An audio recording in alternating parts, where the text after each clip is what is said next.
Hello my dear student, cost account के आज के लेक्चर में मैं मशीन आवर रेट पर डिस्कस कर रहा हूं। मशीन आवर रेट के अंतर्गत हम किसी भी मशीन को 1 घंटा चलाने पर आने वाली लागत को कैलकुलेट करते हैं। जिस समय मशीन को संस्था में चलाया जाता है तो मशीन पर आने वाले जितने भी खर्चे होते हैं उन सभी एक्सपेंसेस को हम 2 पार्ट्स में डिवाइड करते हैं। First, standing charges. Standing charges machine से संबंधित वो खर्च होते हैं जिन पर मशीन के चलने या न चलने का कोई प्रभाव नहीं पड़ता। अर्थात यदि मशीन चलती है तब भी उनकी अमाउंट फिक्स्ड है और यदि मशीन नहीं चलती तब भी उनकी अमाउंट फिक्स्ड है। यानी कि वो खर्चे मशीन के चलने या न चलने से प्रभावित नहीं होते। ऐसे खर्चों को हम स्टैंडिंग चार्जेस कहते हैं। सेकंड होते हैं मशीन एक्सपेंसेस या ये कहें कि वेरिएबल एक्सपेंसेस। ऐसे खर्चे जो कि मशीन के चलने या न चलने पर प्रभावित होते हैं। यदि मशीन चलती है तो वो खर्च होते हैं, मशीन नहीं चलती तो वो खर्च नहीं होते। ऐसे खर्चों को हम मशीन एक्सपेंसेस के नाम से जानते हैं। मशीन आवर रेट को कैलकुलेट करने के लिए हम एक निश्चित फॉर्मेट में मशीन आवर रेट कैलकुलेट करते हैं। इसके लिए हमने एक एग्जांपल लिया है, जैसे कि compute the machine hour rate. इसको शॉर्ट में हम MHR मशीन आवर रेट के नाम से भी जानते हैं। On the basis of following information, working hour annually. Machine के जो वर्ष में कार्य करने के घंटे हैं 2000 hours. Rent 500 rupees per annum. Insurance 100 rupees per month. Supervisor salary 2000 rupees per annum. Cost of machine 50,000।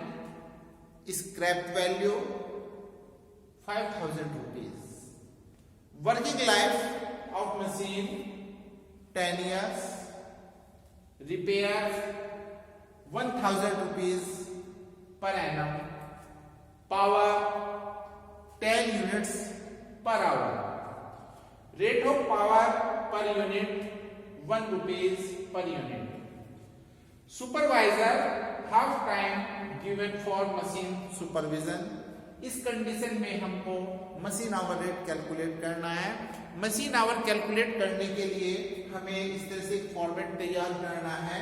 Computation of machine hour rate यानी कि MHR। बेस पीरियड, क्योंकि क्वेश्चन में वर्किंग आवर्स एनुअली वर्ष के दिए हैं, इसलिए जो बेस पीरियड होगा क्वेश्चन में वो हो जाएगा हमारा 1 ईयर। Working hours 2000। नाउ अभी जितने भी एक्सपेंसेस दिए हैं हम इनमें से जो स्टैंडिंग नेचर के एक्सपेंसेस हैं सबसे पहले उनको नोट करेंगे। जैसे कि रेंट, क्योंकि जो बेस पीरियड है वो 1 ईयर है तो इसलिए जितने भी स्टैंडिंग चार्ज होंगे वो एनुअली होंगे। First, rent 500 rupees per annum. Second, insurance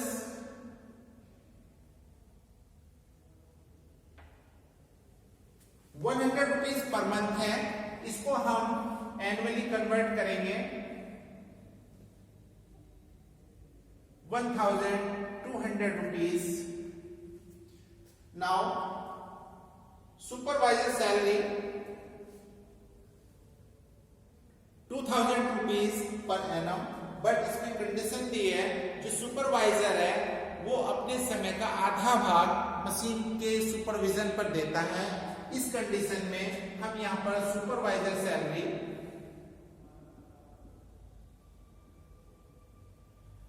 half करेंगे, यानी कि 2000 मल्टीप्लाई हाफ, क्योंकि सुपरवाइजर ने हाफ टाइम स्पेंड किया है इसके ऊपर। Now 1000 rupees. इससे आगे बढ़ेंगे, जितने भी खर्चे हैं वो वेरिएबल हैं, बढ़ने घटने वाले हैं, जिनको हम मशीन एक्सपेंसेस में रखेंगे। इस कंडीशन में जो मशीन की टोटल मशीन स्टैंडिंग चार्ज हैं वो हुए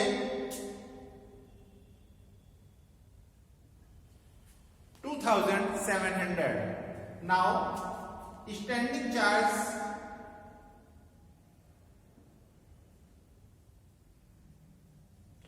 पर आवर 2700 को डिवाइड कर देंगे हम 2000 वर्किंग आवर्स से। सो dear students, 1.35 rupees per hour standing charge. Now machine expenses, cost of machine 50,000 rupees, scrap value 5,000 rupees and working life 10 years। इस कंडीशन में हम मशीन का डेप्रिसिएशन निकालेंगे।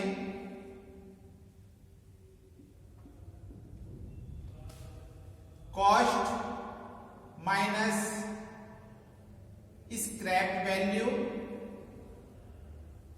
Upon working life. Dear student,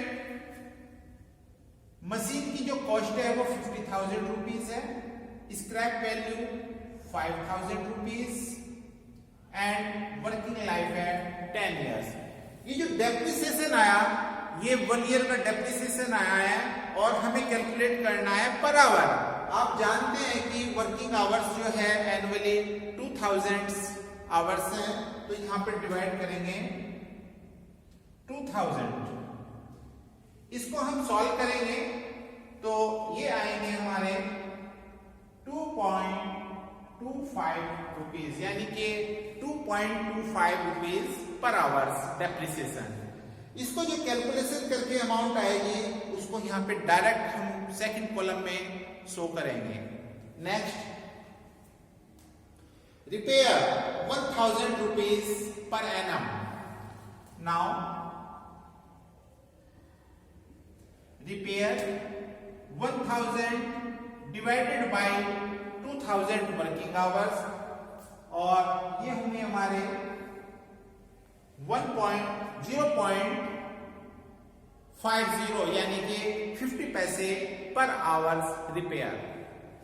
next, power 10 units per hour, 1 घंटे में 10 units power use हो रही है, कंज्यूम हो रही है, जिसका रेट है 1 रुपीज पर यूनिट। इस कंडीशन में पावर लिखेंगे 10 यूनिट्स पर आवर कंजप्शन है और 1 यूनिट का रेट है 1 रुपीज। इस कंडीशन में 10 रुपीज पर आवर्स की पावर कंजप्शन हो रही है।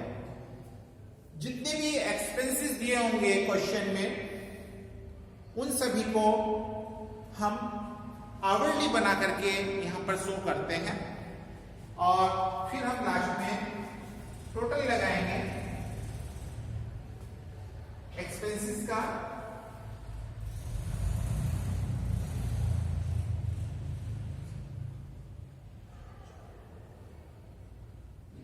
$14.10, यानी कि मशीन को 1 घंटा चलाने पर 14 रुपीज 10 पैसे का एक्सपेंसिव हो रहा है। इसी को कहेंगे हम मशीन आवर रेट। ये हमारा आंसर होगा। डियर स्टूडेंट्स, एग्जाम की दृष्टि से ये टॉपिक बहुत इंपॉर्टेंट है और बड़ा ही सिंपल है। फिर मैं एक बार रिपीट करना चाहता हूं, क्वेश्चन को ध्यान से पढ़ें और उसको हाईलाइट करें। मशीन के जो वर्किंग आवर्स हैं वो कैसे दे रखे हैं, मंथली दे रखे हैं या एनुअल दे रखे हैं। यदि एनुअल दे रखे हैं तो बेस पीरियड यहाँ पे ईयर लिख दें, और मंथली दे रखे हैं तो पर मंथ, वीकली दे रखे हैं तो पर वीक, और वर्किंग आवर्स में जो आवर्स हैं उसको आप शो कर देंगे। नेक्स्ट, फिर जितने भी एक्सपेंसेस हैं, जैसा कि यहाँ पे बेस हमने ईयर बनाया है, तो जितने भी एक्सपेंसेस हैं उनको ईयरली बना करके यहाँ पर शो करेंगे। और ईयरली जितने भी एक्सपेंसेस हैं उन एक्सपेंसेस को 2 कैटेगरी में बांटेंगे। जो स्टैंडिंग चार्ज हैं, ऐसे एक्सपेंसेस जो कि फिक्स होते हैं, मशीन चले तब भी वो होते हैं, मशीन न चले तब भी वो एक्सपेंसेस होते हैं। ऐसे खर्चों को हम स्टैंडिंग चार्ज में इंक्लूड करेंगे और उनका टोटल करके वर्किंग आवर्स से डिवाइड करके स्टैंडिंग चार्ज पर आवर्स कैलकुलेट करेंगे। इसके बाद जितने भी एक्सपेंसेस हैं, मशीन एक्सपेंसेस, उसको 1 बाय 1 यहीं पर कैलकुलेशन करके, पर आवर्स कैलकुलेशन करके उसको यहाँ पर सेकंड कॉलम में शो करेंगे। जैसे कि डेप्रिसिएशन शो किया है, रिपेयर शो किया है, पावर को शो किया है, और इनका जो ग्रैंड टोटल होगा ये हमारा मशीन आवर रेट कहलाएगा। Thank you.